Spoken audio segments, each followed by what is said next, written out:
If you look at the cosmos and see an intelligent, purposeful architecture, you run into a problem. Why does this design routinely tear itself apart? When tectonic plates snap or a plague wipes out a continent, we instinctively view it as a failure, a glitch in the code. But what if mass destruction is exactly what the system is programmed to do? In the 11th century, philosopher Nasser Khosrow tackled this head-on. In his text, he refused to write off natural disasters as divine anger. Instead, he modeled the universe as a strictly mechanical process. At the center of Khosrow's model is the Nafs-e Kul, or universal soul, the engine driving the cosmos. It exists to force dormant potential into active reality, relentlessly cranking it through the gears of time to ensure it does exist. Within this rigid framework, a specific logic emerges. Plagues, famines, and earthquakes are not random accidents. They are the mandatory friction generated by cosmic progress. To understand why this friction is necessary, Khosrow argues we have to look at what the cosmos is actually producing. He categorizes every created thing into one of two buckets. You are either an end goal, or you are a mere instrument. To illustrate this divide, he asks us to imagine a master carpenter. The carpenter gathers a massive amount of raw material. He takes his heavy tools and begins to violently chop, saw, and shave the wood, all to construct a single perfect door. Once the door is finished, the shavings and splinters scattered on the floor have served their purpose. The carpenter sweeps them up and throws them into the fire.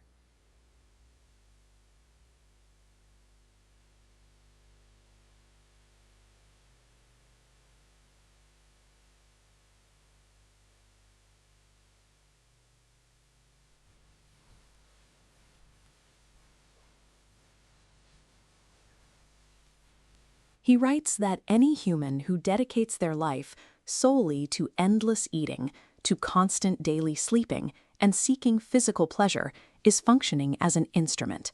They are a tool whose only output is maintaining a physical body. And here is the trigger for calamity. When the world overflows with these redundant tools, they lose their utility. The universal soul strips away its protection, and natural disasters sweep the excess material away. There is an escape hatch, but it requires labor. By pursuing rigorous intellectual thought and divine knowledge, a human actively elevates their status. You stop being the disposable tool used to build the world, and you become the cosmic goal itself. Achieve that intellectual alignment, and the dynamic reverses. The physical universe becomes your instrument, rather than the universe discarding you as waste. Khosrow's architectural model is exact, but a couple of centuries later, the Sufi mystic Jalal al-Din Rumi approached the same dynamic through an alchemical lens. In his Mathnawi, Rumi tells the story of a housewife boiling a pot of chickpeas over a roaring fire. As the water bubbles, a chickpea leaps to the surface, crying out in agony. It asks why she bought it just to subject it to such violent destruction. The cook pushes it back down with her ladle. She explains she isn't boiling it out of malice. The boiling water is the only process that will break down its harmed, isolated shell, grant it flavor, and allow it to be assimilated into human life. Rumi's boiling water is Khosrow's cosmic friction. Both saw severe physical duress as an unavoidable requirement to refine the soul. To remain unrefined is to remain stagnant. The heat and pain force consciousness to abandon its attachment to being a mere physical object. Both frameworks strip suffering of its moral weight, presenting it as a functional mechanism for spiritual progress. This functional view of suffering has structural parallels running through Western thought, from classical antiquity to the Enlightenment. The Stoics argued that the universe is animated by the logos, a rational, organizing principle. Functionally, it performs the same role as Khosrow's universal soul. To explain how humans fit into this, the Stoic philosopher Chrysippus devised an analogy. Imagine a dog tied to a relentlessly moving cart. The cart is moving regardless of what the dog wants. If the dog runs alongside it, the journey is smooth. If the dog resists and digs in its heels, it gets violently dragged. That moving cart is the deterministic forward march of nature, including its plagues and natural disasters. You either align your intellect with its momentum, or you get crushed.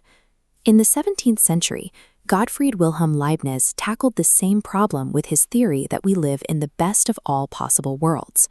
Leibniz approached it like a mathematician balancing an equation.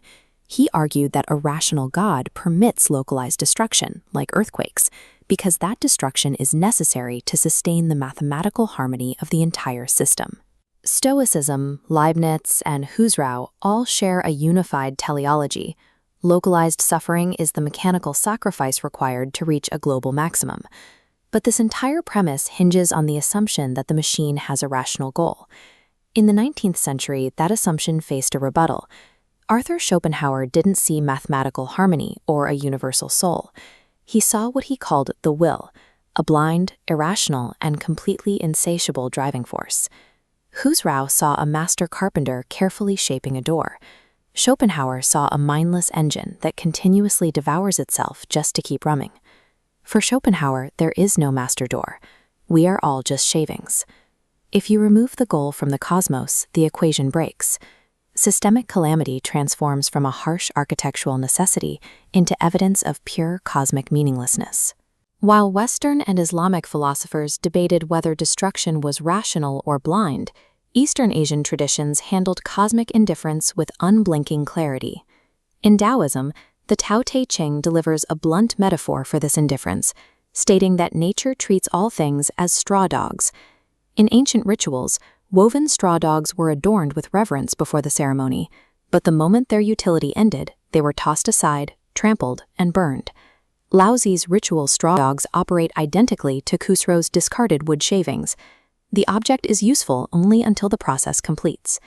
The Taoist takeaway is that the universe operates entirely outside of human morality. The only way for the sage to survive is to detach their ego from their physical form before the fire comes. Classical Buddhism takes this further.